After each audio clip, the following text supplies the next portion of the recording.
right, I'll take it away. And thank you everybody for being so punctual and see some familiar names on here. So for those of you who've done the ninth or 10th grade roadmaps with me, there's definitely a little bit of overlap, just a little bit more targeted and tailored to juniors, obviously. Um, but just some kind of quick backstory on like me and the company. So like she said, I've been doing this. The company's been around for about 20 years. Next year will be 20, but I've been doing this for about 25.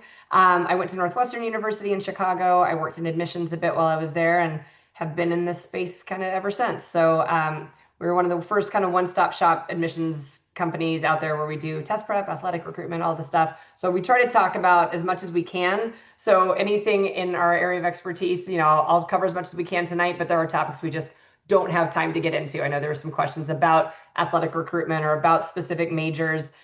Today is going to be a little bit broader, but I invite you to be happy to chat with you later if you want to have a conversation offline.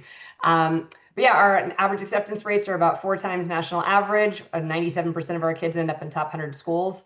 And we're now at about 7,000, almost 7,500 students through the application process over the years. And very proud of our reviews online. So I'd like to think we can give you good advice and good feedback and just some good guidance today. So you're taking advantage of everything. I think this is a perfect time of year to be doing this. You're kind of underway, junior years, you're under your belt a little bit, you know what to expect, but you've still got a lot of months left to pivot or adapt if you need to.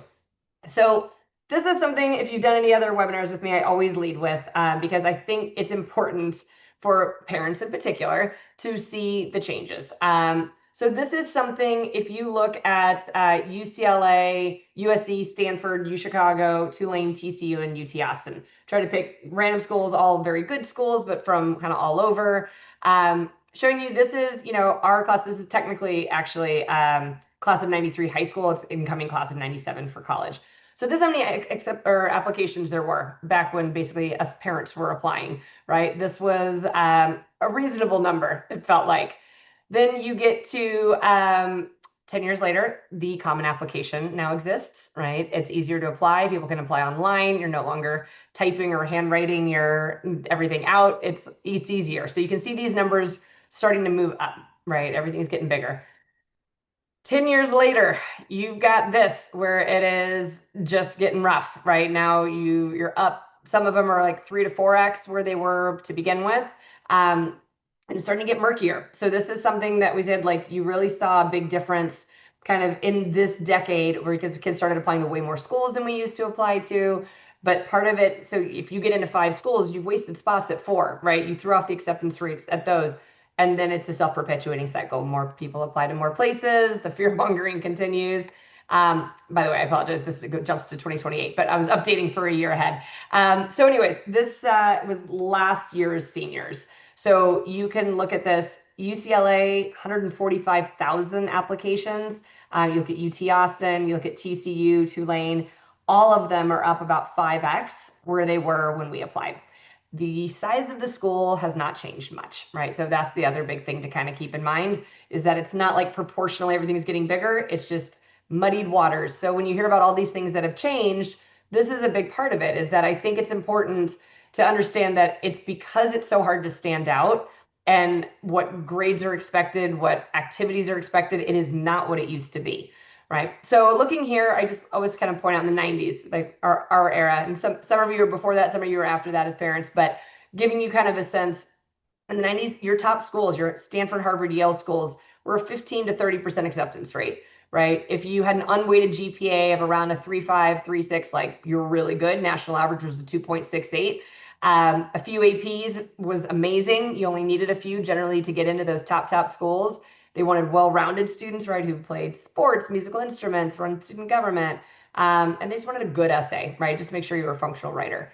Nowadays, acceptance rates are down to single digits at most of the top 20 schools. You're down, a lot of them are around 3-4%. For what it's worth, a few of those are expecting within 5 years to be under 1% acceptance rate. And then you've got 70+% of admitted students have a 4.0 unweighted at the top 25 schools. But here's the one that's the most ridiculous. 47%, this is since COVID, 47% of high school students in the last 5 years are graduating with an A average. Now, you're at a very rigorous, well-respected school that doesn't have massive grade inflation, so that doesn't mean that's true in every high school. But there are a lot of high schools out there where teachers kind of phoned it in and they didn't want to fight parents and they didn't want to fight kids and they just found it easier to give everyone A's and not have to teach. So this became part of the issue with why all of a sudden there's more essays, there's more effort and or focus on activities, there's more caring about who you are beyond this, and also a movement back towards standardized testing, right? When you've got all these top kids applying and they all have the same grades, it's really hard to differentiate. So that's a big one. But now looking at how many kids are taking like APs, IB is less relevant to you guys, but like AP classes or dual credit, right? Now, I mean, I would say 8 is pretty much, it's not like a minimum. It's not like if you have 6, you can't apply to top schools by any means. But looking at sophomore, junior, senior year of looking at what's expected of you, just knowing that 11th and 12th grade, they want to see a constant increase, right? So if you're taking as a junior 1 or 2 APs, next year you want to make sure you're taking 2 or 3. If you're taking 2 or 3 now, 3 or 4, or even 5. It's showing that you can keep increasing your rigor. That said, we'll talk about this. That is not right for the vast majority of people. That's for if you're looking at these top 25 schools.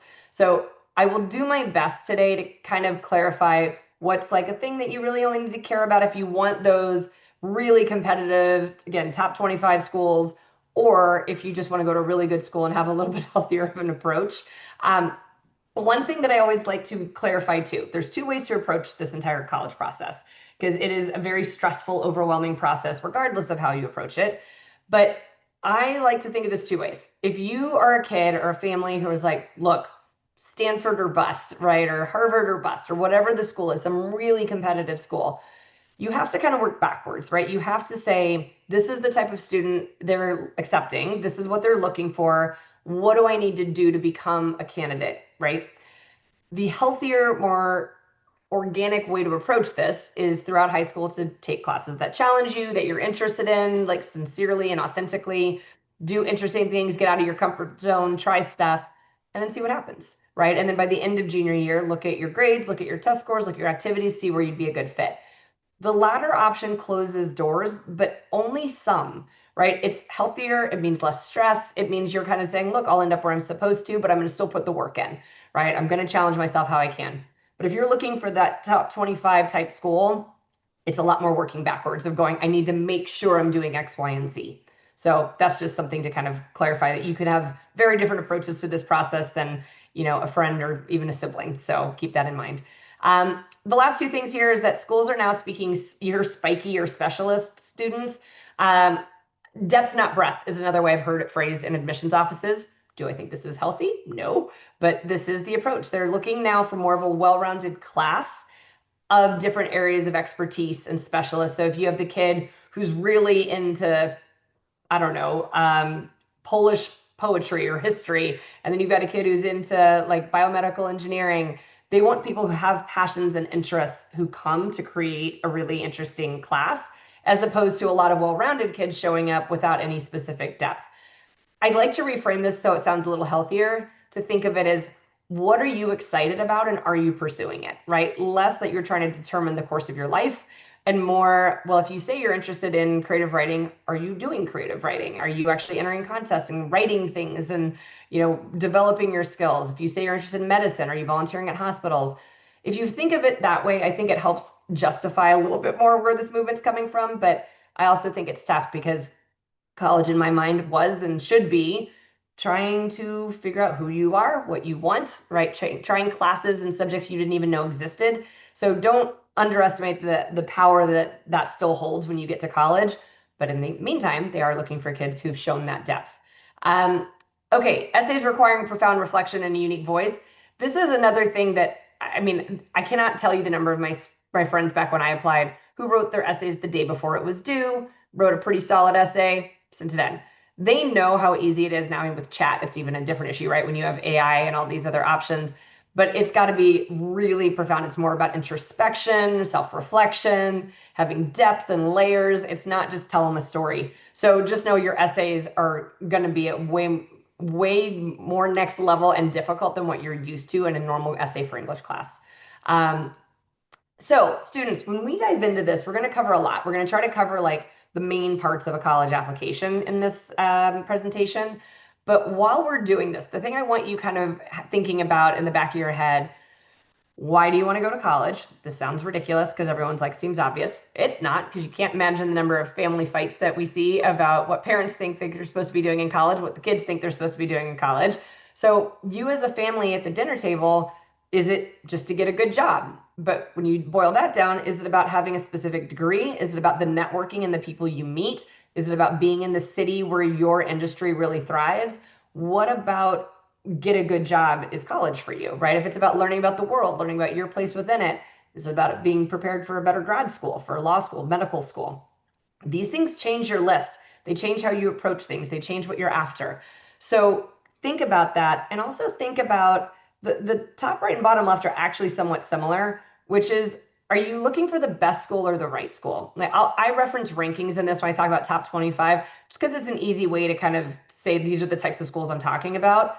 Rankings suck. Like, I don't know. They're based on some factors. If you look at the actual factors that go into it, you're going to roll your eyes at a lot of it because it's just some of it's really silly. But there's reputation, right? There are things where I think parents and students get caught up in wanting to be able to say they went somewhere that everyone knows what is and how great it is.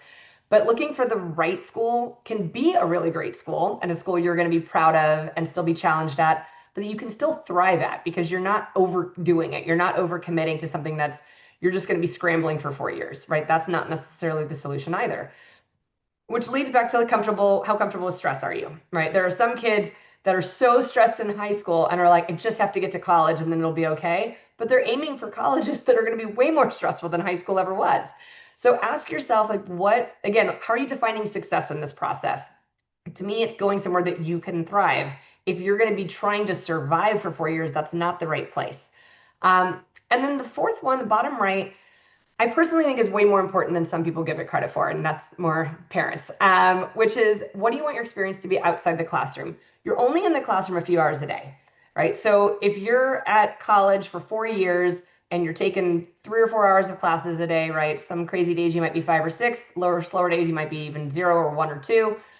What are you doing otherwise other than studying in the library? Is it about the clubs and organizations on campus? Is it about going into the city to go to art museums? Is it about going to football games? Like, what is it that you think will make you love this community? And what do you want the other people in that college to also value, right? So if you hate sports and hate Greek life, if you go somewhere that's prevalent, you're not going to have as much of an outlet because everyone's going to be doing those things that you hate, right? So yes, there's going to be options for you, but thinking about, is this the surrounding that you really want, and can you take advantage of the things that make the school great?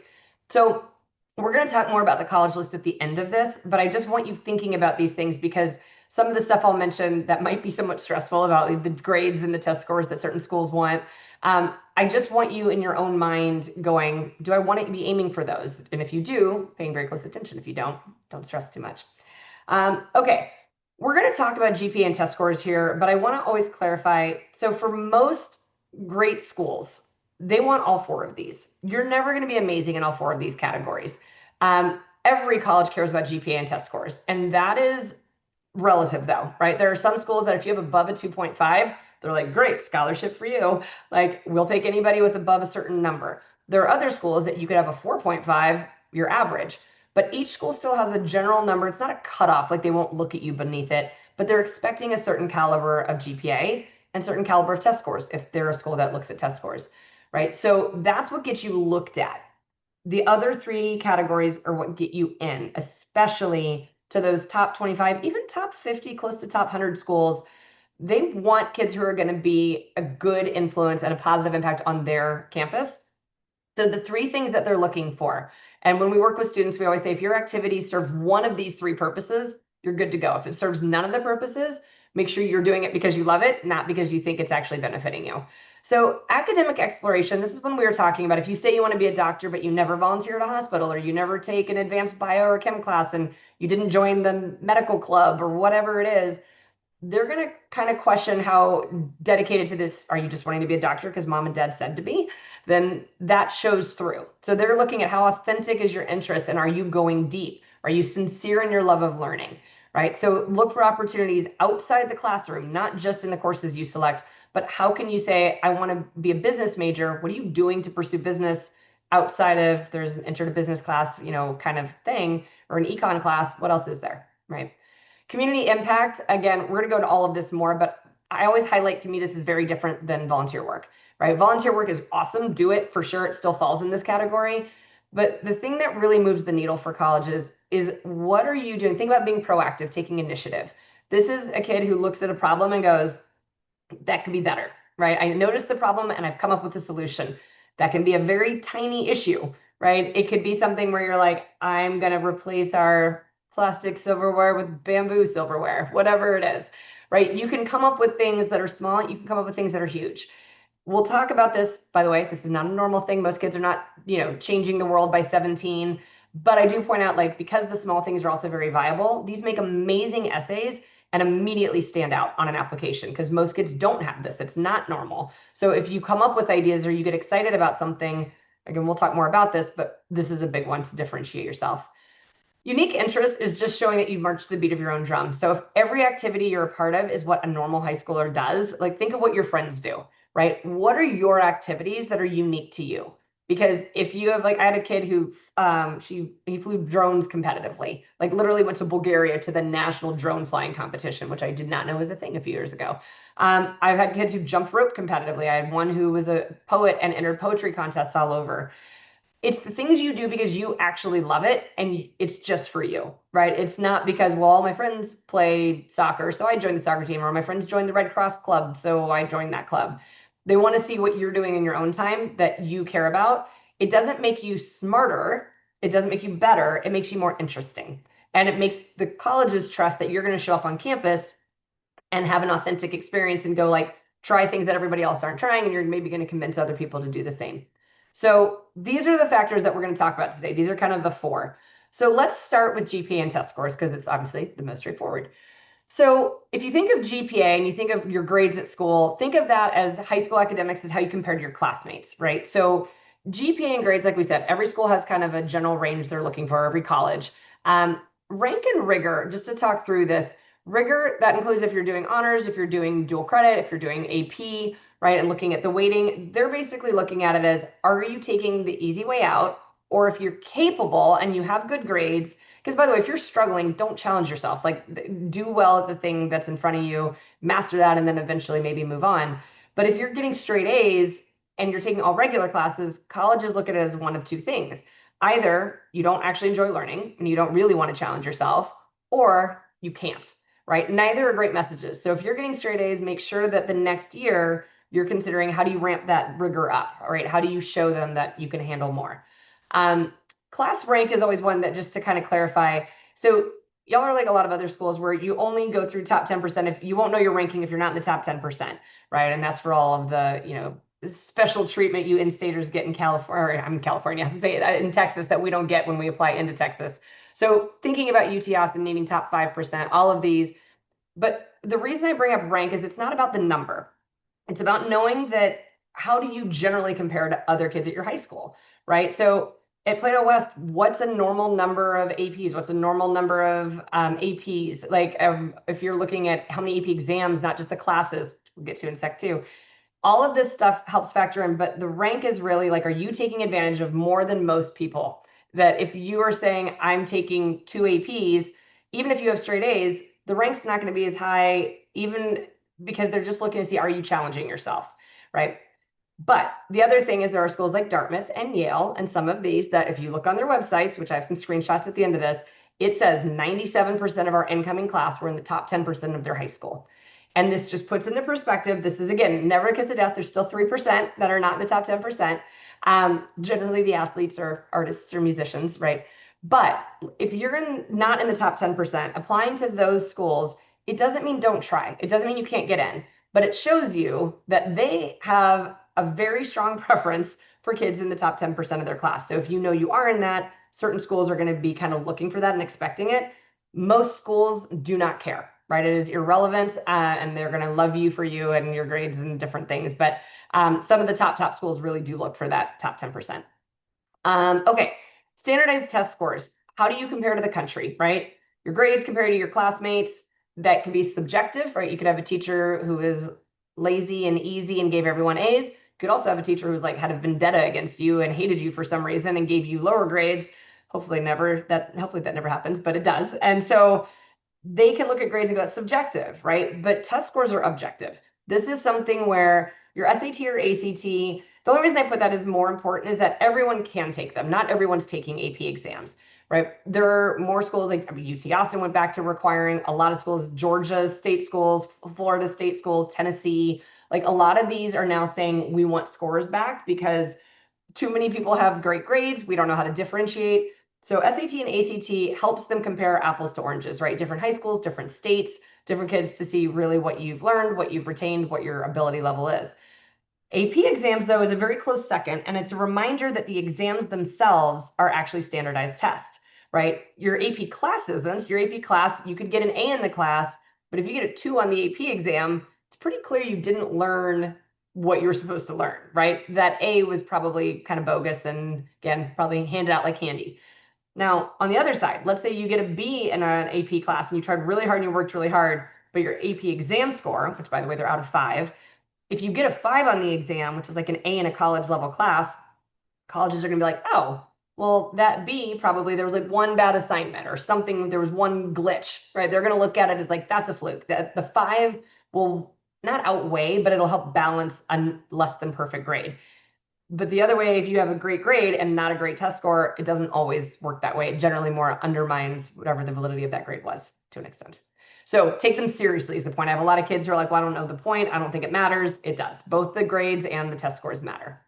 The reason test scores came back with such a vengeance, other than the massive grade inflation over the last 5 years, is this study, which if any of you kind of nerd out on stats and studies, I think this is actually fascinating. It's called the Opportunity Insight Study.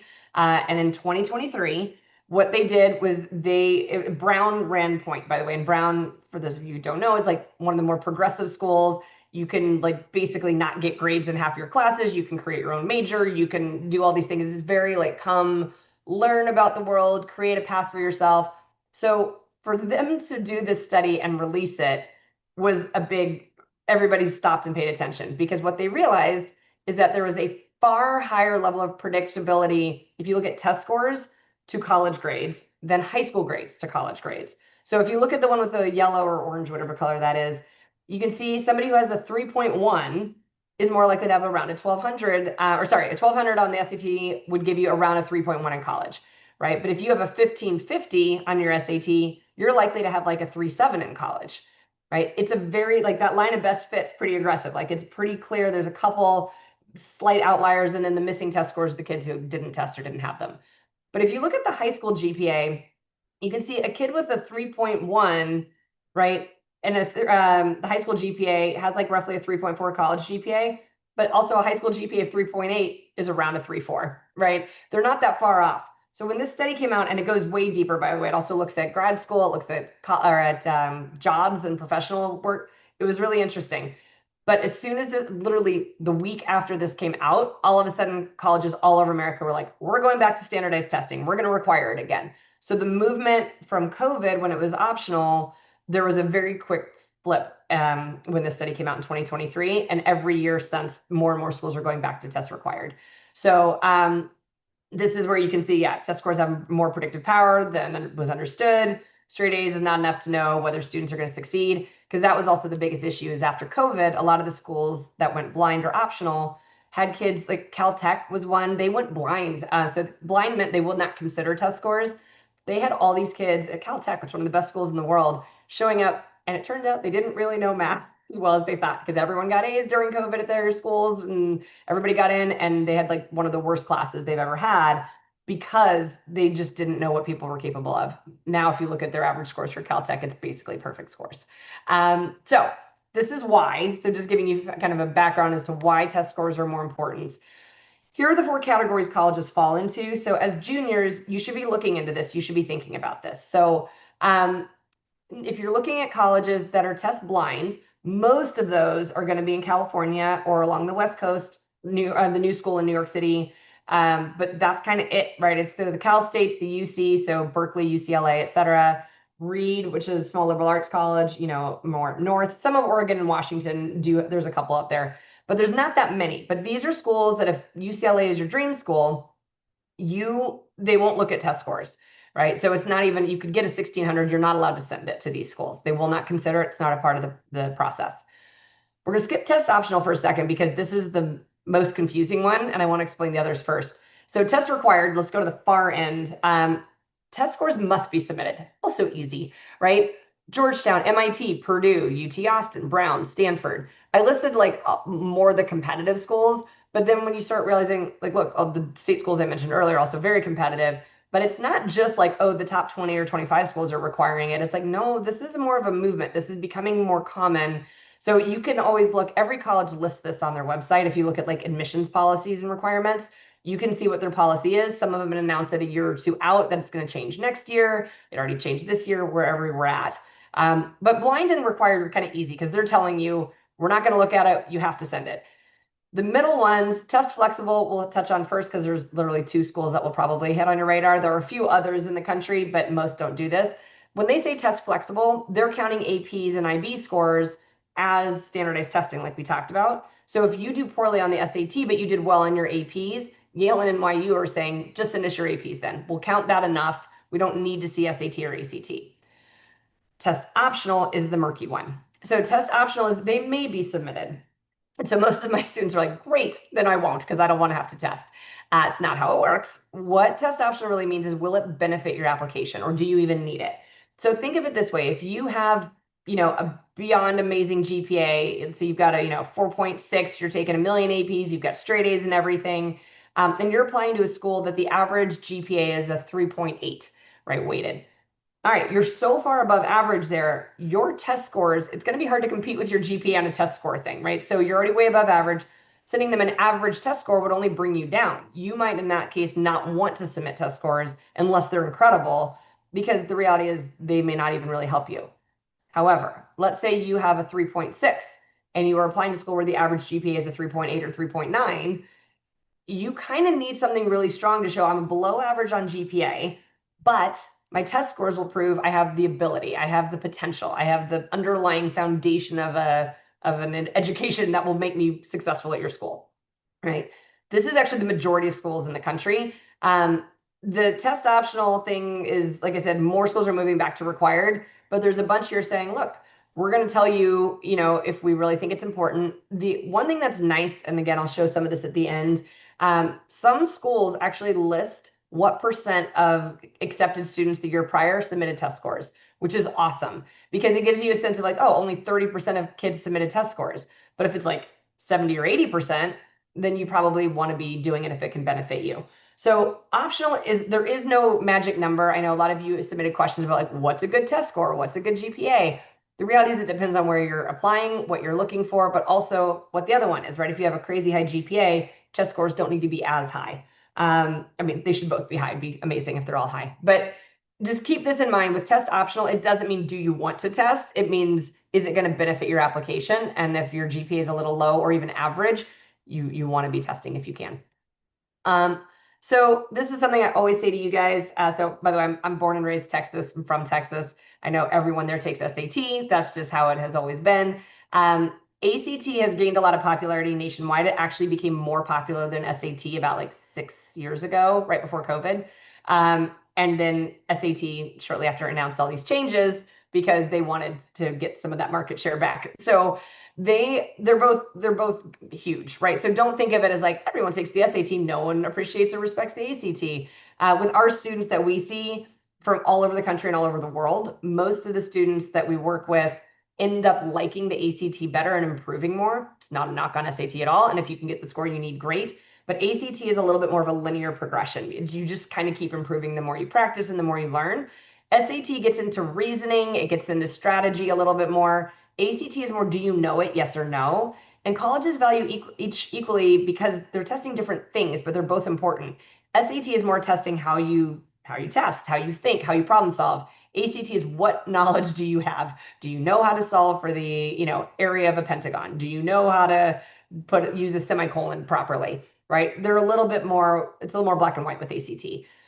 The other big difference is that SAT now is a computer only, it's digital. ACT, you can do the digital version, which is very similar to SAT, or you can do the paper and pencil. So if you're somebody who likes to mark up a test, underline things, mark up a figure on the math section, ACT still allows for that. Um, Also, SAT is adaptive, which means that it adapts based on your performance. So you have two modules of everything. So the first module of reading, if you bomb it, they're going to be like, this kid's not very great at reading. Let's give them easier passages. And the second module will be much easier.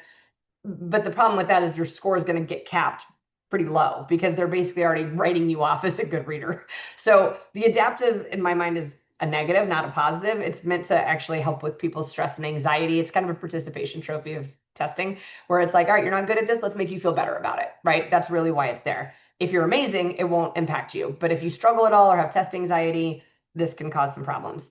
ACT, not adaptive, just the same test. Number 1 and number 60, you're not, nothing's changing on you. That is what it is, or number, 50 in the highest tier.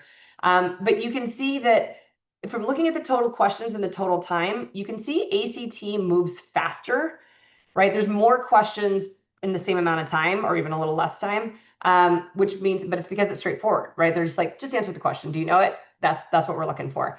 SAT gives you more time to like ruminate and think about things. But the other thing here is the science section. So science is not part of the core. It used to be ACT, they averaged these 4 sections, right? English, math, reading, science. As of this year, the way it works is that science is a tacked on score in the corner. A lot of colleges are not requiring it because ACT is not going to require it anymore. You could just do English, math, reading. However, if you're looking at more competitive schools, a lot of schools still want to see science because they're so used to always seeing it. Science doesn't test outside knowledge, really. Like there's a few questions that test kind of middle school concepts, like, pH scale, gas, liquid, solid, type of stuff. But it really tests your ability. Think of it as reading comprehension with numbers. It's can you look at a graph or a chart and see a trend and realize that, bird A flew farther or faster than bird B. It's that type of stuff. So if you're good at that, you can tack on the science section, or again, if any of your schools still want to see it, you would do that. And then it becomes a little bit longer of a test, but not terribly. And you can see in the right-hand side, your kind of comparative score. So if you get a 36 on the ACT, it's basically like getting a 1600, right? A 34 is roughly a 1500. And then if you look at technically a 31 is where a 1400 would be, but most schools kind of say a 30 and a 1400, give or take the way they look at kind of equal. So anyways, but you can just compare those scores. We always say if you're going to try to consider both, don't just look at which one you score better on. Most people score slightly better on SAT because they've either seen the PSAT or they've seen other standardized tests that are more similar. APs and SAT are owned by College Board, right? There's similarities in the way the questions are laid out. ACT sometimes catches people off guard, but if you look at why you're missing what you're missing, when you see the right answer, ACT usually people go, makes sense now. SAT, most people then go, still don't love it. I like my answer better, right? So if you're one of those, that also could factor into your choice. But again, there are some kids that SAT just makes sense. That's amazing. Then go for that. But please at least consider ACT. Every college in America accepts either one. There are no exceptions, other than the ones who don't take any scores. But if you're anybody who takes test scores, they'll take either one. And remember, ACT was actually more popular. And now it's almost even with the new changes. So, okay, timeline for doing this. So you have fewer options because you're juniors. So we're not running out of time, but like it's not like you could go back in time and take it earlier. So here's the way I want you to think of this. If you took Algebra 2 in either 9th or 10th grade, you're ready now because the test through Algebra 2. So if you're done with Algebra 2, you're not going to suddenly learn grammar or really great reading strategies. The reading you do in English class is very different than these reading passages that you get on these tests. So looking at it as if you're done with Algebra 2, that's your like green light time to start testing and get it out of the way. But if you're in Algebra 2 as a junior, what we usually recommend is saying like, look, you need to get through Algebra 2. So starting, if you're going to do any prep, doing that prep starting in like maybe March or April so that you are wrapping up Algebra 2 as you're reviewing everything else that you learned in math, reviewing all those grammar rules of the English language, all of that stuff. And then by the beginning of summer, you're ready to test. Because what you really want to avoid more than anything else is, as you can see in the bottom, doing it during applications and essays senior year. So if you can be done, July, August is fine, honestly, but it's when you get to September, October, or later senior year that you're running a lot of risks. I've had on multiple occasions, so this is not like a one-time thing this happened. I've had multiple times that SAT, actually usually is College Board, ACT did it once, but usually SAT, they're allowed to hold scores for up to 2 months if they think something scandalous happened at the test site, if they think there was some cheating or they think whatever. Even if it's not about you, they hold everybody's scores. And I cannot tell you, like I said, the number of times I've had students who missed every scholarship deadline because the scholarships required standardized test scores and they didn't get them back in time. And a lot of those scholarships are due earlier. So keep in mind that if you wait till the October date, there's a lot of deadlines that are between October 15th and November 15th, really up to December 1st for a lot of different scholarships. And by the way, there's scholarships that are due way later too. But if you're in that range and you take an October test date, you are banking on them getting it to you the first day you possibly can that they release it. Because if it's held at all, you're out of luck and you won't even have the scores. So putting that fear into you, the goal is that you are done testing before school starts. So you have the scores. That also makes it easier to build a list, right? You know what your scores actually are. And then you can move on and focus on college applications and essays, where depending on where you're applying and how many schools you're applying to, this can be a reasonable application. It can also be very stressful. Like a lot of our students, most students we work with have there's some in-state schools, but they're also applying to a fair amount of private schools or out-of-state state schools. Every school you tack on is going to have more essays, more requirements, right? More things that they're looking for. And schools like the Stanfords and the Yales have 7 or 8 essays each, right? So the more competitive you get to, also you're more likely to have even more. So moral of the story is you don't want to be doing test prep at that time. You should be done. So look at what that means between now and next July. You know, you've got 7 months, give or take. What can you do to knock testing out if you haven't already? All right, moving on. This is a quote from my old boss when I was in admissions at Northwestern, and it stuck with me, 25 years later. I use this quote all the time.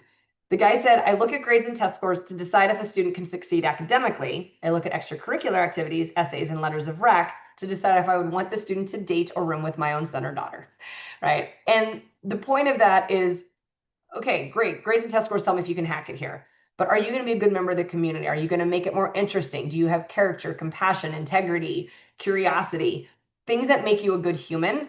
That's what the activities, essays, and letters of rec are really validating. So when you're worried, I have a lot of families that are like, but we need to, get that GPA up another tenth of a point, and we need to get more APs, and we need to show that they're doing these college level classes.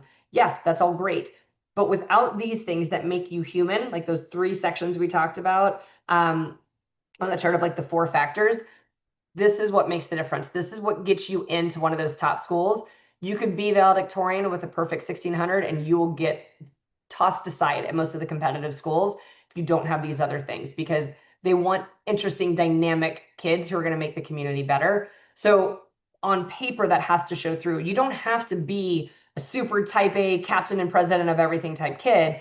You just need to be involved in things and you have to care about things and go do things you care about. That's really what they're looking for. So this is an example. This is from Common App. I think most of our, the kids we work with in Texas, like Apply Texas is an old application. It's still there. You can still use it. But most of those Texas schools, definitely not all, have moved over to Common App. So if you can fit them all in one application, it's nice not to have to use both. But it's something that until you know your final college list, you won't know exactly where they are. But I use this because this is for like 90-something% of colleges in America. So looking at the top left, that little extracurricular screenshot, this is what the application looks like. They ask you, so how many years you were involved in something, how many hours per week, how many weeks per year, did you have a position or, an honor in that, captain, president, etc. And then you see that little line that says activity on that second line. That is all the room you have. That's it. You get no more space to describe an activity. That's 150 characters that fits on that line. And I bring this up because people are like, well, I'm going to write this great essay about this activity so they know the context and they know what I did. Only if they ask an essay about it, right? And then look, there's plenty of opportunities with essays to sometimes talk about it, but a lot of schools don't have essays or don't ask something extra or ask something about why you're a major and you want to talk about this amazing volunteer thing you did. So I want you thinking now, do you have active verbs for everything you've done? Meaning like for a resume, you would want to say, led this, coordinated this, right? Created this, founded this. What are the verbs that define your role with the French club, with the car club, with your soccer team, right? So if all you do is show up and somebody else is handling everything, look, it's good, you're involved. They're still going to like it. But they want to see, like, did you coordinate a bake sale? It doesn't have to be huge. What are you doing? What are you contributing? Think of it as, how would this activity be different without you? And like, what legacy do you leave behind? Maybe it's now that there's a, simple process for bake sales or blood drives or whatever it is. It could be something smaller, it could be something much larger, but make sure that you showing up, like if you didn't show up to the monthly meetings, would the club run any differently? Right? And if the answer is no, then it's not really, colleges aren't going to care as much about what you have to say about the fact that you signed up for a club you don't really contribute much to. So in the far bottom left, you can see Vanderbilt's admissions guide. His quote goes, "It's not just a litany of I'm in 20 clubs. We would much prefer to see a student in a fewer clubs, but no, they invested themselves and made a true difference in their lives and other people's lives. Did you take hold and grab it and move it forward?" Right? So what's your impact? So everything always comes back to impact. Okay, letters of rec. So you're going to want a junior year teacher, right? For sure, at least one, sometimes two. So maybe somebody already came to mind and maybe your brain went, oh crap, I don't know who I will ask. Either way, this is a good thing to be thinking about now. So the quote up at the top is from Penn, right? And which is, I love the way this was said. That's why it's on here. Rec letters serve as the voice of an external validator. They confirm what the student says in their essays and transcripts while adding the missing human elements. Context, character, how a student operates as a peer and a community member. So there's a couple of factors here. Keep in mind, we're in a world now where grade inflation, as we've talked about many times, is running rampant. But AI exists for essays, right? And don't do it. There's enough AI detectors out there and all the things. Like write it. You can use it to brainstorm and learn about the college, but like be smart about the use of it. But anyways, knowing that kids are not necessarily writing everything on their own anymore, and even just using Grammarly to fine tune it and make sure they know that stuff exists. So if grades aren't as valid, and by the way, some people are doing so much work for standardized test prep, other kids aren't doing any. They're trying to figure out what they can trust and what's a really accurate reflection. The letters of rec. It's the one single last standing things and bastions of honor and integrity, where if you're trying to convince colleges that you did this really cool thing, you're like, I wrote a novel and it was a historical fiction novel and it was really hard. That's one thing for you to say it. And they might be like, cool, sounds good. But if your English or history teachers are going, for 2 years, they came in every day at lunch, or I helped with the research. They made so much progress. We went through draft after draft and we sat at libraries and we did research and found, people to talk about this and sources they could go to. Now, all of a sudden, it's way more impressive, right? Because you have somebody validating what you were saying. So when you try to choose who your letter of recs are going to be coming from, this bottom right screenshot is from a sheet that the teachers also fill out. So in Common App, they write the actual letter, but then this goes with it. This is on part of their form that they have to fill out. They're rating the student, in terms of all of these factors. And you can see it goes from below average all the way to one of the top few I've ever encountered, like top 1% of students in my experience in my entire career, right? The first few are very expected, like intellectual promise, academic achievement, right? Quality of writing, productive class discussion. Okay, so now we're getting into how you engage a little bit. Then it's respect accorded by faculty. How are your work habits? How's your maturity, your motivation, your leadership, your integrity? How do you react to setbacks? Are you concerned about others? Are you confident, right? Do you take initiative? Are you independent? That's what they're rating you on, not are you good in biology. So I think the number one mistake people make is, I want to be pre-med, I have an A in biology, I'm going to have my biology teacher write a letter.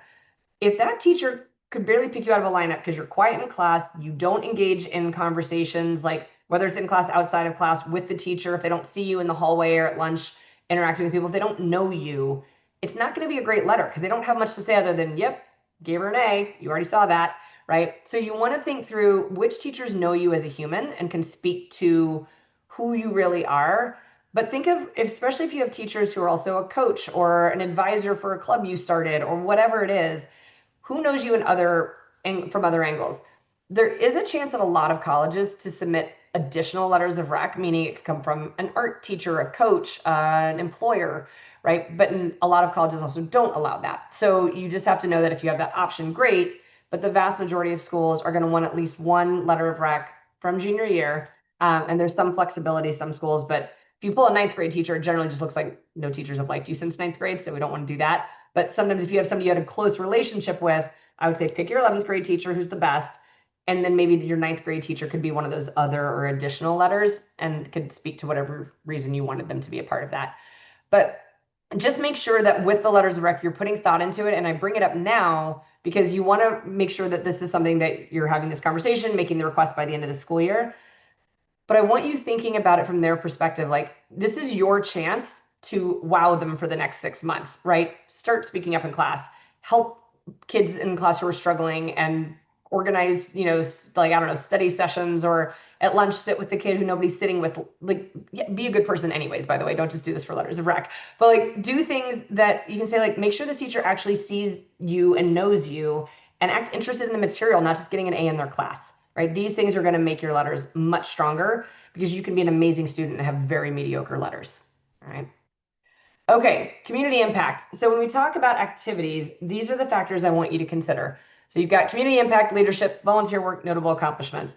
And look, these are not things that you actually like, it's not, the weight is not meant to be there. The reason I did it this way is I wanted to try to point out that good community impact is worth all the other things combined, right? Now, if your notable accomplishment is cured cancer over the summer, guess what?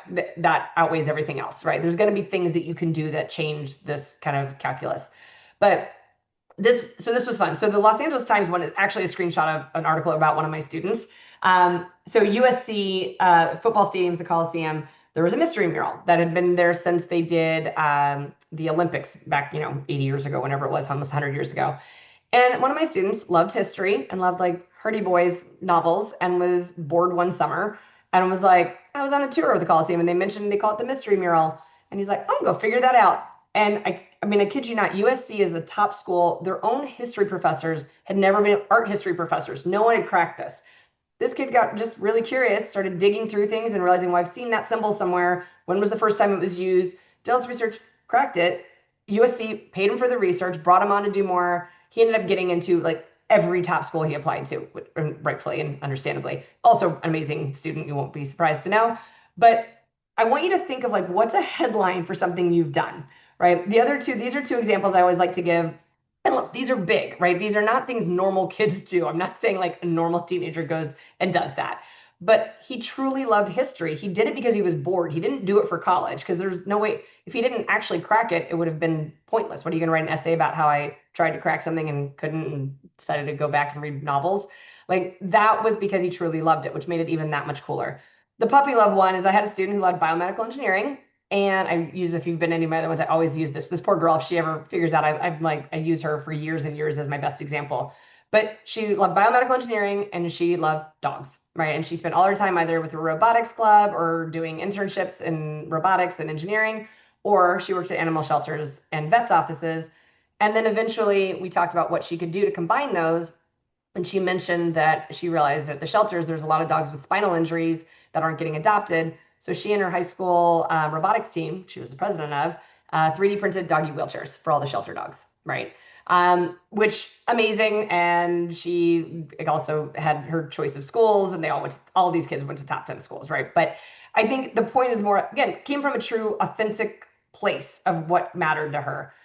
The bottom right one, very, LA specific of our droughts and issues we have out here. But she was a little cute blonde girl who got obsessed with the idea of waterless urinals for her high school, because she's like, this is ridiculous how much water must be used. So she did research. She had like a 3 or 4 inch binder of urinal models. She reached out to all the plumbers in the area. The school told her, we don't have the time or money for this. It was a public school. And they said, this is not in our budget. So she's like, what if I raise money? So she went to like the PTSA and the Booster Club and all of this, and found some plumbers who were willing to do it at cost. And she got all of the urinals. I think it was like a 3 or 4,000 person campus. All the urinals replaced, right? And again, just because she was like, this should happen, I'm going to do it. So these are just examples. Again, these are big. These are top students who are very motivated, who had things they were really passionate about. But I want this to inspire you a little bit to think of like, what matters to you? Who do you want to help? Do you care about veterans? Do you care about, immigrants? Do you care about puppies? Do you care about the environment? What do you care about? What do you want to make better? And then figure out a small local way to make it better, right? So she was worried, cared about the environment, went and studied environmental science, all these things. But the drought, she's not going to solve the drought. She's not going to solve, all of the environmental stuff we're dealing with in California. She doesn't have that, right? What she does have is a specific thing that she's like, I bet that would make a difference and have some impact. And it does, right? And colleges will fall over students like this because they see them as somebody who's going to go out in the world and make the world better, right? And they want you wearing their sweatshirt when you do that. So leadership comes in a lot of different forms. I always want to point out that, yes, if you're captain or president of something, that's awesome. But if you, again, the girl with the robotics team, like, yeah, she was president of the robotics club. they don't care as much that she was president. They care that she started this initiative, which by the way lasted after she graduated. They kept doing it, that she created this thing that never existed. That's also leadership. Getting these other people to follow along and say, I'll help out with that too. That's leadership. So don't just think like, again, if you're a little bit more shy or introverted and you're like, I'm not going to go run for president of something or found something and be out in front of all these people, that's totally fine. But then take initiative, and initiative can become leadership, right? Volunteer work always matters. I don't ever want to downplay this. This is great. Keep doing it. Colleges care about it. But just differentiating between that and community impact of the volunteer work is like you showing up, someone telling you what to do for 4 hours, and then you going home. Community impact is you saying, I see something that I'm going to go figure out a way to make better.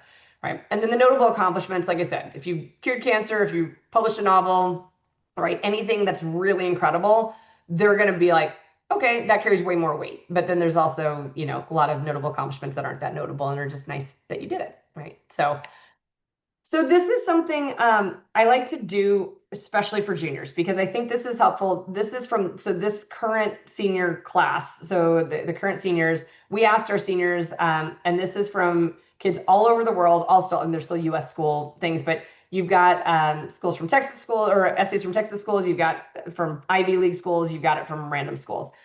These are the prompts they hated the most. And the reason I put these on here is to understand why they hated it. Because if you can get out ahead of this and have experiences that give you great answers to these questions, you have a huge advantage, right? So this first one, describe an experience with discrimination, whether fighting against it or recognizing your contribution to it, right? So even just stopping there, I have kids who are like, so those are not things that, it's not being discriminated against really, it's how are you fighting against it or how are you contributing to it? And then writing an essay about it, right? So I have a lot of kids who are like, I haven't been in a position to even do either of those things. So then think about that. There are a lot of prompts about this. And ever since the Supreme Court ruling that says race is not a factor anymore, they're trying to get also a lot more identity-based questions. So they want to understand things that would be something where it's like, what could you say? And if you think of how race and, I mean, look, sexuality, gender identity, anything that you want to be, yes, that can make it better, but more of a stronger essay that stands out. But that's not everyone, and that's not most people, right? Like by statistically looking at all of these questions and looking at how have you contributed to creating an inclusive environment. I don't care if you're straight and white or any kind of minority, neurodivergent, whatever it is, think about what you see as unfair in your community or who needs some support and help. How are you making that happen, right? This goes back to that community impact a little bit. And then some of these you'll see like describe a problem you solved with leadership and creativity, examples of leadership and have you furthered your academic interests outside the classroom. Tell us about an experience in the past year or two that reflects your imagination or intellect. Or Stanford has one about give us an example of your intellectual vitality, right? There's a lot of questions, but I think starting to look, it's not about the specific, like which prompt goes to which school, because they change year by year a lot. It's more about looking at patterns and looking at, do you have an answer if they ask you how you've made your community better, how you've combated discrimination, how your identity has set you up to be, to benefit or not, right? There's a lot of questions like that these days. And so just making sure that you don't get to senior year and go, crud, I don't have any answers to these things. I have nothing to write about. I've had kids drop colleges because they're clearly not looking for me because I cannot answer these questions. I have had zero experiences that are relevant. Get out ahead of that, look at prompts, think about what your current experiences do to solve and serve these kind of topics. And if not, then that's a chance to maybe go join a new club, do some new volunteer work, right? Whatever it is, think through that. Then the things that will round out your applications here, look, demonstrated interest, some colleges don't care. The demonstrated interest means, are you demonstrating interest to the college that you want to go there? But there are a lot that do care, and they care in different ways. Some are formal versus informal. Formal means it's actually a part of, like, it's a weighted part of the process. Like they'll put 20% of their decision about you on whether they think you'll actually attend. Because that's what it comes down to, right? If you apply to a school that you've never signed up for their emails, you've never attended an online info session, you never visited the campus, you never yada, yada, yada. When they visited your high school, you didn't go. When you came to Dallas, you didn't go. If those things happen, they're not going to expect that you are going to attend, right? You didn't make them feel like you love the school. It sounds like you just threw in an application. They're smart. They're also trying to protect their yield. So you might be an amazing applicant, but if like this kid's shown no interest in us, the odds are they're not going to go here. They're probably not going to offer you a spot. which, by the way, is part of the thing. You always hear stories and nightmares of really amazing kids getting rejected from their safety schools. 9 out of 10 times it's because the school knew they were a safety school and they were being used as a backup. So you have to make colleges feel, it's like dating, right? That you don't think you're above them, that they offer this perfect program for you and you have to be very specific and you have to sign up and attend the info sessions that are online. Like every school, if you go to their website, they have virtual tours and info sessions and even some unique ones about specific majors and programs. Do it. Every school on your list, there's no downside. It'll help you write better essays and it will make them feel like if they extend an offer to you that you're actually likely to take it because you're clearly excited about the school.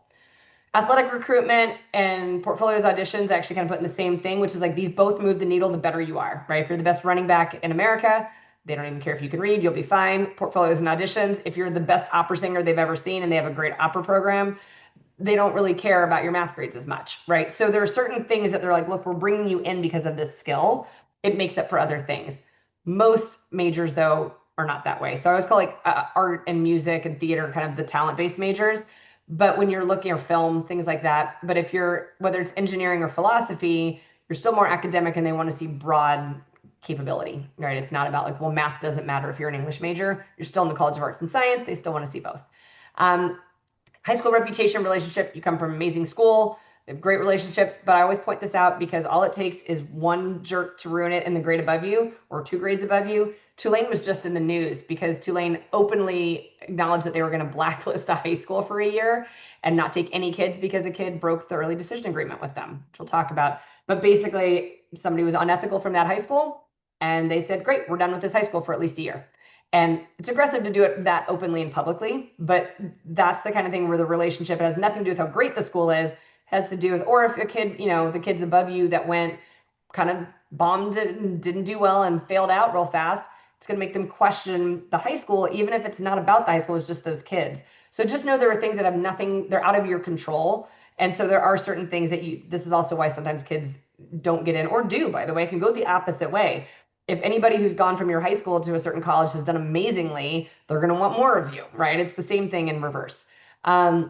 Social media, don't be stupid is the takeaway. Just post smart things. And people always like, well, I put it on private. That's fine, but colleges look.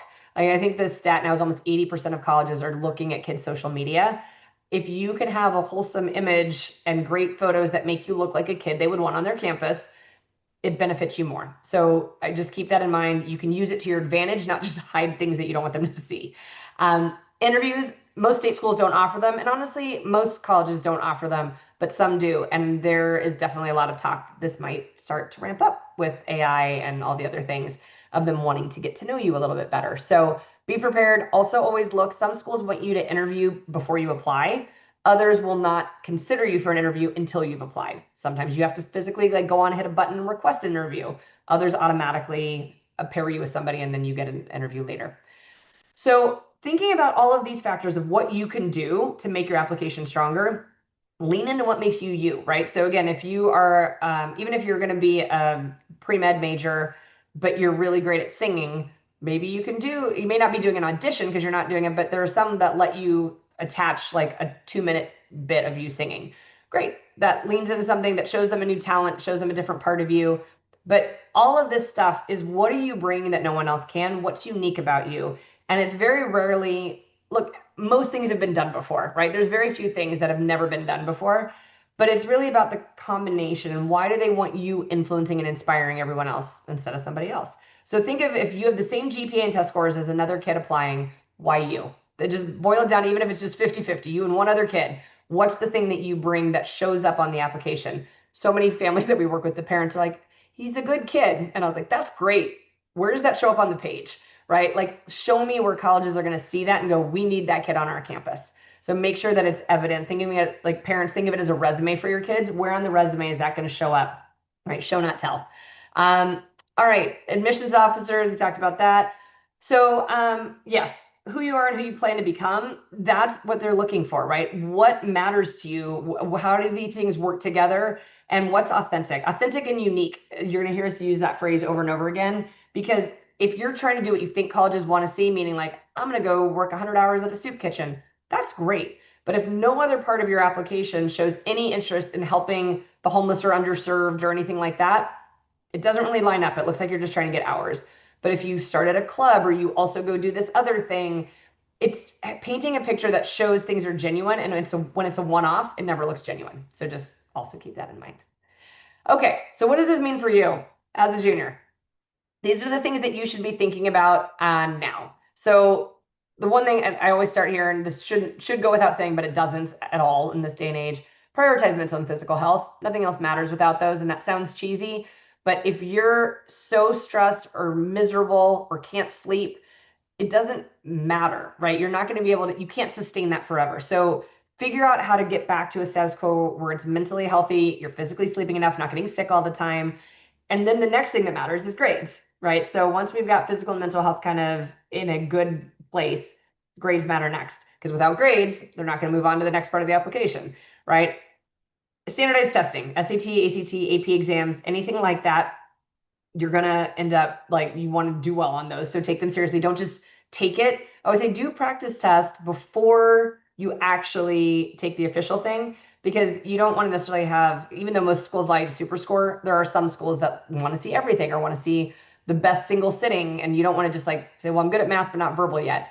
So take it seriously, put the effort in, build relationships with the teachers who can make the best or help write the best letters of rec and really move the needle on your applications. Look at your community and who can you help, right? We talked about that. Who do you want to spend your time making the world a better place for? Think about your story. What's going to make you stand out? Start researching colleges and majors. Start demonstrating interest in your top choices. So as you research things, if you're like, this school looks really cool, I'm really interested in it, immediately sign up. The longer you're on their radar for, by the way, if you sign up for emails, open the emails, click on links, right? They're literally tracking these things. So it's not, and by the way, file away anything that's relevant. So if a school says, we hired a new amazing professor in finance and you want to be a finance major, set it aside, because in your why this university essay, we can reference when you hired so-and-so, it sounds like you know what you're talking about and you're taking it seriously. So demonstrate interest, and we'll talk about researching colleges here in a sec. And identifying scholarships, I always put this because you're so overwhelmed come senior year. There's so much going on. Now is the time to look ahead and say, all right, and look, they can change a little bit year to year, but there's a lot that every year the deadline is going to be December 1st or April 1st or whatever it is. But get it on your calendar and go, okay, do I have to be a senior to apply? Could I apply as a junior? Could I apply after senior year? Start a huge spreadsheet for yourself. And remember, the best scholarships to apply for are the small ones, because the big ones, everyone wants the Coca-Cola scholarship. It's a full ride, right? Who doesn't want that? But the people who are applying for the $500, the $2,000 ones, there are ones that literally nobody applies for. I cannot tell you the number of times I've seen things in newspapers or in newsletters online that's like, hey, deadline came and went, didn't get any applications for the scholarship. Would anyone like it? So being proactive and looking ahead, you may be able to collect a very meaningful amount of money for colleges if you're getting like kind of organized now. All right, so when we talk about research on schools, you have, Tracy, I'm sure there, you guys are Naviance, correct? Are you there? If not, no worries. I think you guys are still on Naviance. As I say, some schools are Naviance, some are SCORE. But anyways, you have that, you'll have access to that, which will have school-specific data. The FISC guide is a great book. If you pull that up, I mean, they have PDF versions that you can do, but I like the big old heavy book. But it actually makes it interesting, I think, to read what they're saying, like quality of life, campus life, top majors. Take it with a grain of salt because it's only a few people's opinions, but I think it's a more interesting read than some of the ones that are just very, very cold and very dry. So these are two screenshots. I put Tulane and Yale on here because this is literally what they post on their websites. This is screenshots of their own websites. Tulane, you can see the unweighted GPA. You can see the average SAT and ACT scores. But the thing that I think is most interesting is if you notice at the bottom, they tell you roughly 40%, they're test optional, 40% of first year students provide a test score. That to me is the most helpful thing, because then you could look at it and go, if my unweighted GPA is a 3.9 and my SAT score is a 1250, don't send the 1250, right? You're more than half the students aren't even submitting anything, and you're submitting a GPA that's much higher than average. So keep that in mind.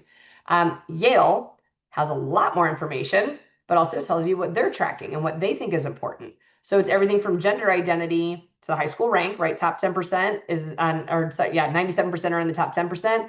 How many legacies, how many first generation. they're tracking all of this.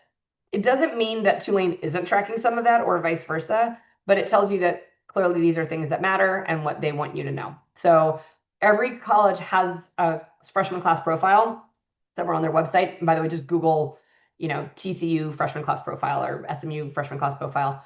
You can find all this information. Um, Creating a list. So this is the fun part. So this is when we work with students. I love this part because I always say this is like window shopping and dating, back to all my metaphors of that, because you're getting to explore schools and kind of be like, okay, I think I want this, but let's then look at how realistic they are, right? So building the list now should be very low stress because this is just kind of for fun. Then you start doing the research and then you start narrowing things down. So for instance, if you look at the safeties, the way we define this, and by the way, some people call them likelies, you can call them whatever you want, but the general idea is you're gonna have 3 buckets of schools. Safeties, you're above average. In my mind, you need 2 or 3 of those. More if you really want to compare financial aid programs, because you're going to get more, not financial aid, scholarships. Financial aid is need-based, it's a calculation. Scholarships or merit-based scholarships are because you're amazing and above average for them and they want to convince you to come. So safeties are more likely to give you that extra merit scholarship where it's just, you're amazing, we really want you here. You're not probably going to get those from reach schools. Some reach schools, by the way, don't even offer merit scholarships because they're like, we'll give you money if you need it, but we're not going to give you extra money for being great because we only take great kids. So safeties, if you're looking for a lot of both aid and scholarship money, more safeties, right? You want to build that list out because that's where you're probably going to see more money come in. That's above and beyond the calculation for need-based aid. Targets is where you're average in a good way, right? The average accepted student has a 3.7 and a 1350, and you have a 368 and a 1370. Cool, it's a target, right? You're going to be kind of right around where that is. I like kind of 3 to 5 schools in that range. It gives you enough where we're not counting on it, but you have a few options, with if you're doing a halfway decent job on your applications, you're bound to have a couple that are going to come through. And then reaches, this is where it gets a little bit tricky because I think a lot of kids they feel stressed when something gets categorized as a reach. Look, if you're below average in terms of GPA and test scores, it's a reach, but also schools with extraordinarily and like exceptionally low acceptance rates. So Stanford, I had a kid a couple weeks ago ask me, what does he need to do to make Stanford a target? I was like, that literally doesn't exist. There's no world in which a school with a 3% acceptance rate is a target for anyone. They had a stat a few years ago. It was like 87% of valedictorians or perfect SAT, ACT score kids get rejected, right? So it doesn't matter. That just gets you looked at. So there is no world in which like top 25 schools are anything but a reach for everyone. Just statistically, it's not about you as a person. So just keep that in mind too. The reaches, the reason I say 5+, by the way, it could be 1, it could be 0, but like this is where like, what do you have time for? What are you actually interested in? Because we're banking on the safeties and targets. Like those are the ones that, again, statistically that make the most sense. Reaches, yeah, to a certain extent, if you're applying to more, the odds of you getting into one should be higher. But if you're kind of half-assing your essays because of that, that's not going to help, right? So if you find yourself trying to rush through essays to get all of these done, you're not going to get in because this is one of the biggest differentiators for the reaches. So keep that in mind. The note at the bottom is also huge. And so I pick UC Berkeley because, look, if you look at A&M or you look at UT Austin, they have similar things. None of them are this extreme. So Berkeley acceptance rate's 11% overall, just across the board. If you do engineering, it drops to 4%.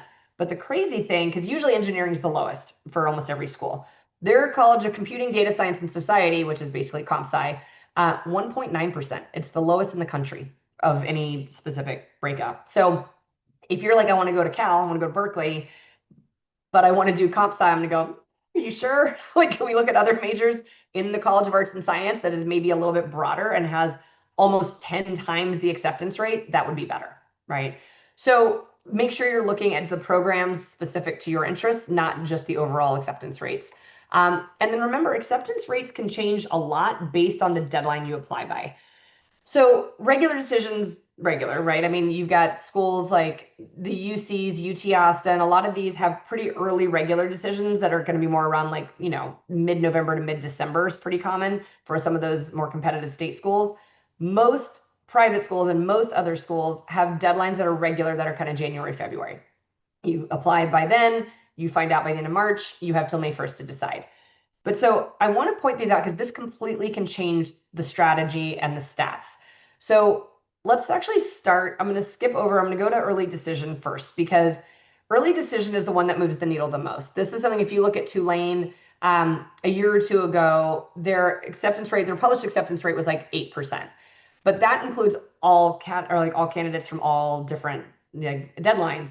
Their early decision was almost 2/3. It was like 65%, give or take, of people were accepted who applied early decision.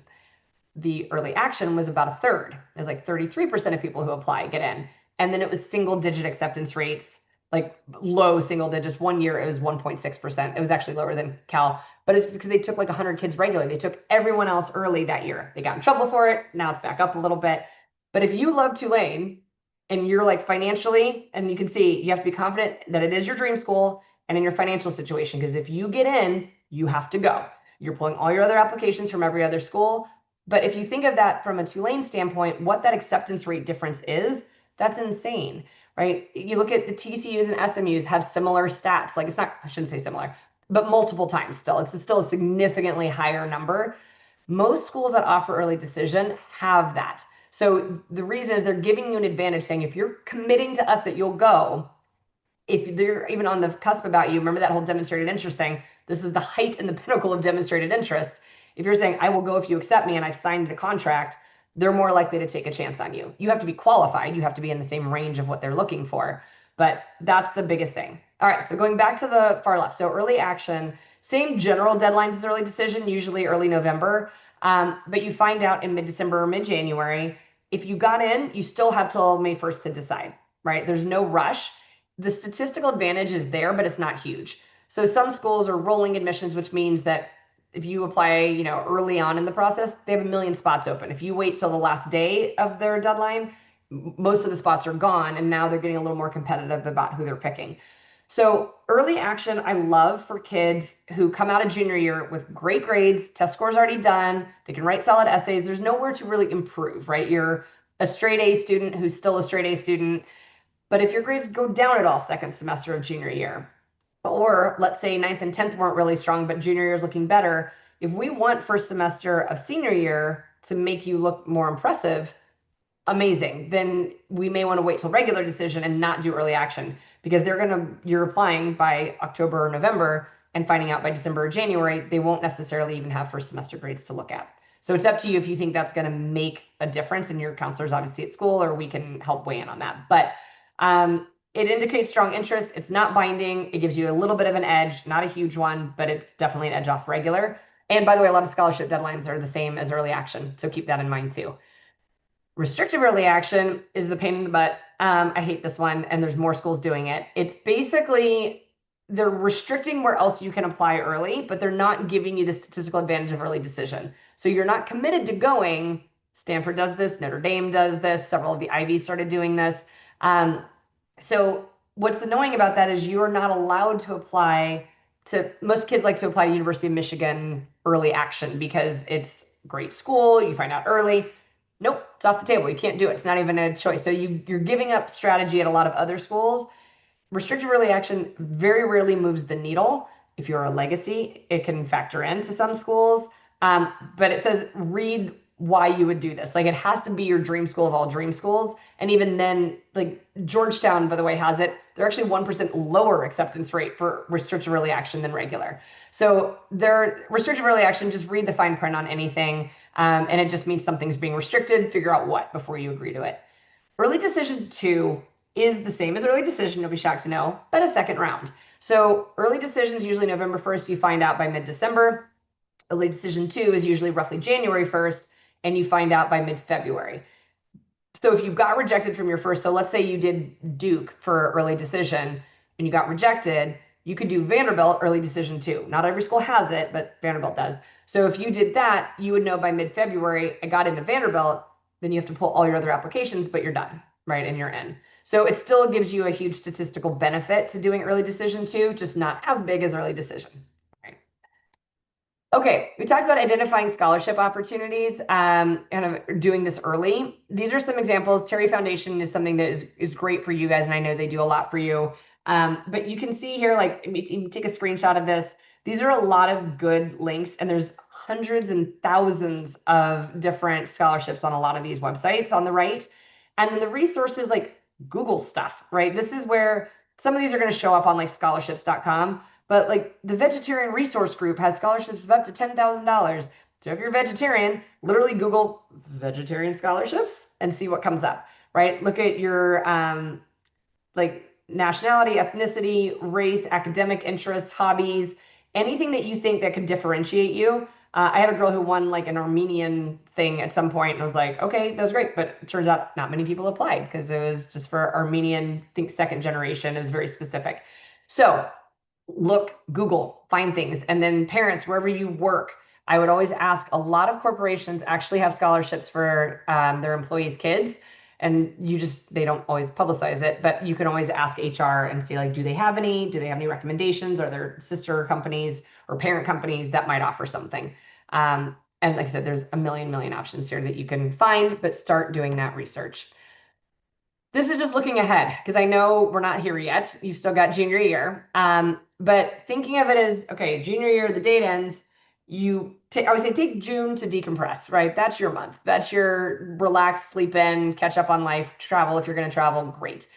But come July, you generally want to start with some of the essays that you know. There are some that have already been announced in the personal statement, the main essay for the common application, things like that, and how you're going to describe your activities, work on your resume. You can do that in July.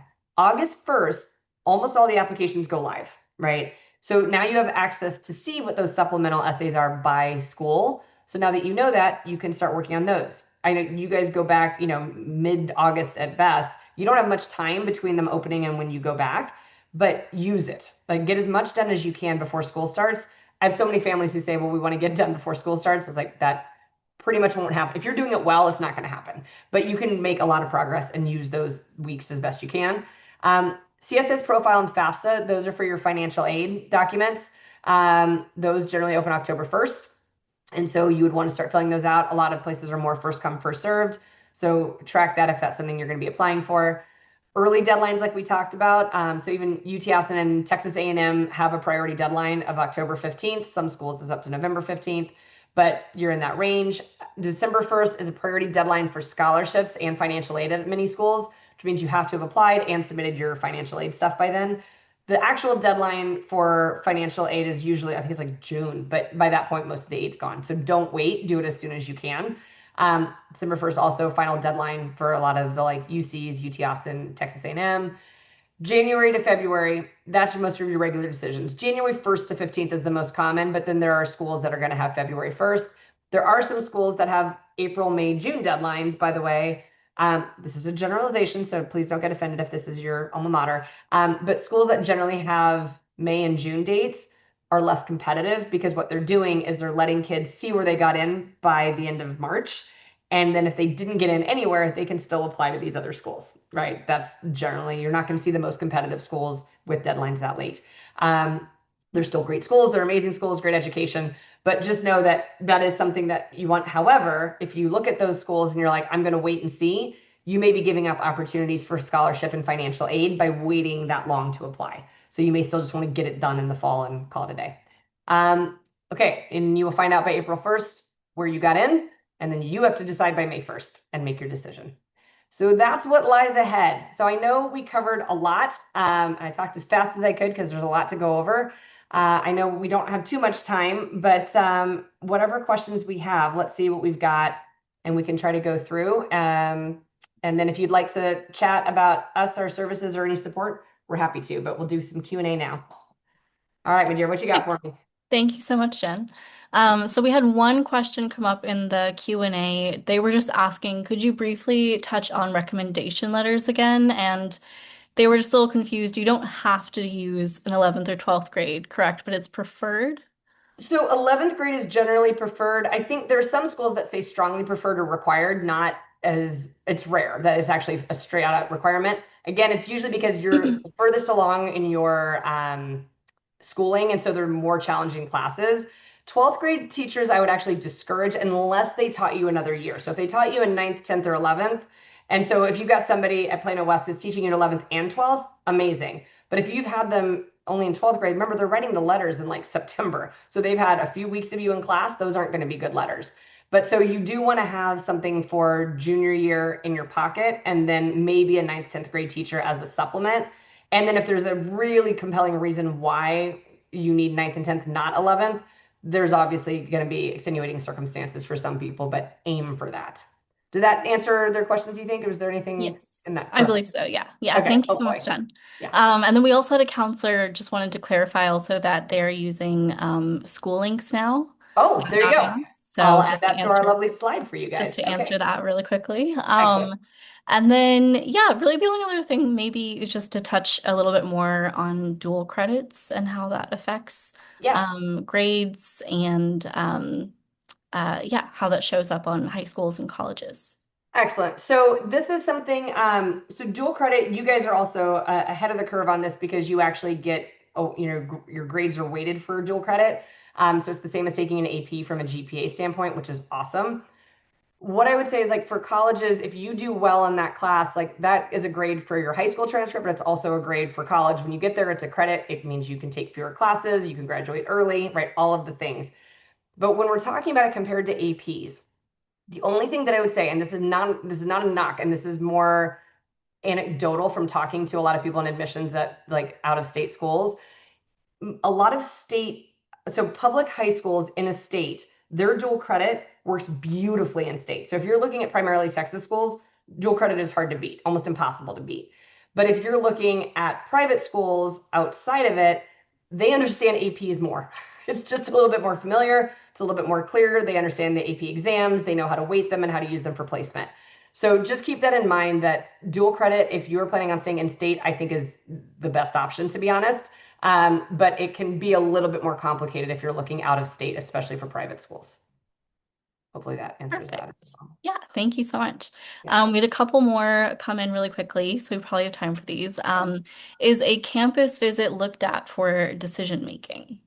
So to an extent, it's not usually going to be like she didn't visit or he didn't visit, no, but it's going to be a little bit more like think of it as thumb on the scale. If they're choosing between you and a kid and that other kid did visit and sent a lovely email to the admissions officer and sat in on a class and learned about it and wrote about it in their essay, that kid looks more bought in. So then it matters. However, when it's a financial issue, like, look, you can't fly around the country or the world to go visit every campus of every school you're considering. They know that. But if it's in your drive radius, I think it matters more. Now, again, there are a lot of state schools that don't care. So I would say you can check that on their websites. You can also Google demonstrated interest, whatever school name, and see. But there are some that consider it a little bit more passively. So, for instance, there's a very, very competitive school in upstate New York that says they do not consider demonstrated interest. However, if you have not visited the campus and you're from a warm climate or an urban area, they're concerned. And so it's one of those where they may not actually hold it against you. But if you're coming from Florida, you're coming from Texas, and you're suddenly going to be in a freezing area in the middle of nowhere, they want to make sure you know what you're getting into and are not going to transfer out. So it just depends on where you're talking about. But I would say, like, if you Googled that school, you would see that they do not consider it. But just from knowing people in admissions, they do, just not officially, right? They're looking at it slightly differently. So I would say whenever you can, you get good information by visiting. So I would just keep trying to visit whenever you can, both afford to and time-wise fit in, but also don't stress too much. But if you can't visit the campus, you should absolutely be doing the info sessions and virtual tours that you have easy resources online. Amazing. Thank you. Excellent. Okay, we have a couple more coming in, so we'll try to get through one or two more. Are colleges using weighted GPA or unweighted GPA? So that is a great question. Depends on the college. And so the reason I say great question is that it's getting more and more murky because of all the grade inflation, because of all these things. So there are some schools also, like, think about it. If you are up against a Catholic school, a lot of the Catholic schools add in religion. And so it kind of gives a boost or sometimes down actually because it's not a weighted class. So some schools will say we want unweighted or we're going to take these classes out because we don't like them and we're going to recalibrate. But what I say is at the end of the day, if you're looking at competitive schools, weighted matters more, bluntly, because that shows rigor, right? So if you have a 4.0 unweighted but never took any honors or APs, they'd rather see maybe a 3.8, 3.9 unweighted and then really a much higher weighted because it shows you took risks and challenged yourself. Gotcha. Perfect. Okay, probably time maybe just for one more. Are supplemental essays more common now? Yes. So if you look back at when we applied, I mean, some of the schools, some have had them, some didn't. If they did, they probably had one. You are going to be having, you're going to have a lot of kids who are writing 30 essays. Now, look, if you're applying to mainly state schools, there's overlap, and there's some things where you can apply certain, if you're on Apply Texas, if you're on Common App, there's the main essay for Common App. But like I said, more competitive schools, and that's a generalization, but most uncompetitive schools don't require 8 essays. It's more of that direction. But you are looking at most schools having 2 or 3 as kind of average as supplemental questions. Some of them you can reuse and repurpose. So there are some where, like, let's say you're applying to Michigan and Wisconsin, right? A lot of people would apply to both those schools. They both ask some question that's like, why our school and what you want to study here. So once you write why Wisconsin and why business at Wisconsin, we can repurpose that essay to make it work for Michigan, but you'd have to add very Michigan specific stuff. However, there are schools like University of Chicago, their prompts are meant to be intentionally off the wall where you're never going to be able to reuse them because they want to see how you think in something that's very specific. Like they have questions that are more like, where's Waldo? Or is gazpacho a super a smoothie? Like they're asking ridiculous questions to see how you think that you're never going to use again. So yes, supplemental essays are much more common now, and you're going to have a lot of them, especially if you're applying to private schools or out of state schools.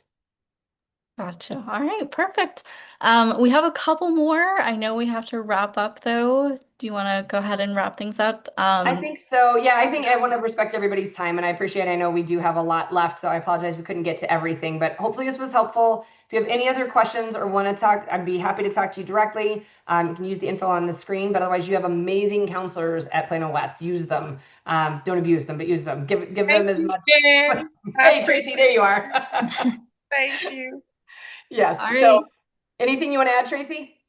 No, this if We're good. y'all if some questions you just see your counselor, your assigned counselor, and they'll be there to assist you. But Jen, I believe Jen wrapped up a lot, so it was Good. great. Thank you. Excellent. Of course, as always. All right, you guys go enjoy the rest of your night, and I'll see you guys soon eventually. But take care. All right. Bye. Thank you so much, everyone. Have a great night.